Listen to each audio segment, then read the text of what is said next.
Weight loss tip number 15, get to know the gym staff. It's helpful to know what you're doing in the gym, sure, but why not spend a few minutes trying to get to know the people who actually work there? After all, we're all in the same boat. Have you ever noticed going to the gym, there's always this one person, he goes past the trainers and high fives everyone, or members of staff come to check on him and just have a friendly chat.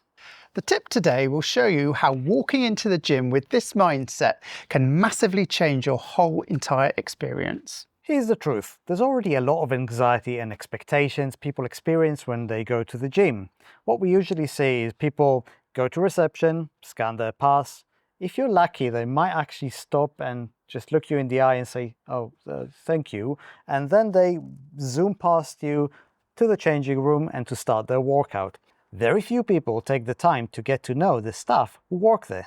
It's rare to see people spending a few moments in the gym in the reception as they arrive just to say, hi Susan, or hi Tim, how are you today? How's your day going? Or stopping one of the trainers to say, hey Andy, how was your holiday? Not because you want to train with them or anything, but just because you're being friendly. People who work in this environment tend to be super sociable, and these are exactly the people you want to welcome you. You'd be surprised how a small hello can change everything.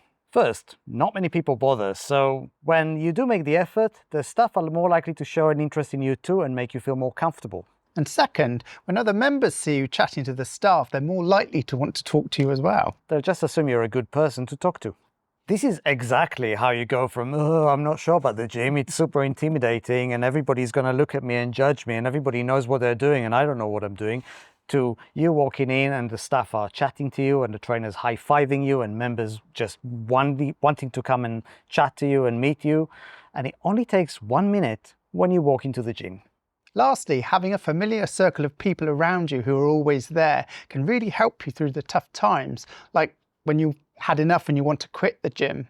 Gym friends are usually great at sharing words of wisdom, encouraging you to carry on and show you support, cementing your success. Do you know anyone who's finding the gym uncomfortable or intimidating? Why not share this video with them and positively change their experience for the better? Thanks for watching. For more weight loss tips like this, visit our YouTube channel or head over to bellyproof.com/tips.